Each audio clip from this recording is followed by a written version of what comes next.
My name's Mann. I work for a company called Metcalfe and I'm the project manager here. We're trying to achieve a new sports hall for the client, one that is passive house standard and that contains the new multi-comfort concept for Saint-Gobain.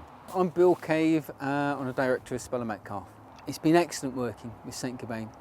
Early procurement of the contractor and with the material supplies has been excellent.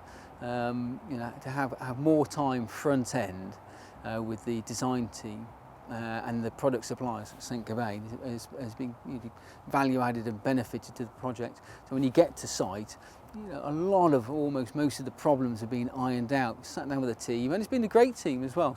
Excellent working together. One of the most enjoyable things of the whole project really. I'm Galen Bartholomew. I'm the school's bursar and clerk to the governors, and we're at King's Hawford, which is one of our two junior schools. Hawford is celebrating its 60th anniversary this year, so it's very nice to be putting up this hall really to mark that partly. Since we took Hawford over, we acquired Hawford in 1996 and gradually the numbers have increased, so we need some more space, and in particular we recognised that we needed a larger multi-purpose hall. So that's how we developed the plans with Associated Architects. As the bursar, I like to see something that's efficient, and I'm very keen on space utilisation. And obviously if we have a multi-purpose hall, we can use it for sport, we can use it for assemblies, music and drama. And so we anticipate that it will be used a great deal and it will contribute enormously to the experience of the pupils here. The main challenges are basically the roof has been quite challenging, definitely for phasing for us. Surely because of the shape and design, it's made the scaffold really complicated. That in itself just means that we can't get the building watertight as soon as we'd like normally.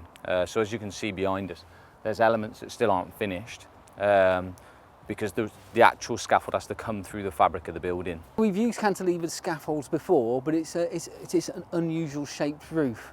So trying to get the roof installed and keep it watertight and deliver it in a time fashion is quite tricky. So if you're going to start on the building project, make sure you've got plenty of advance warning to whatever you're doing.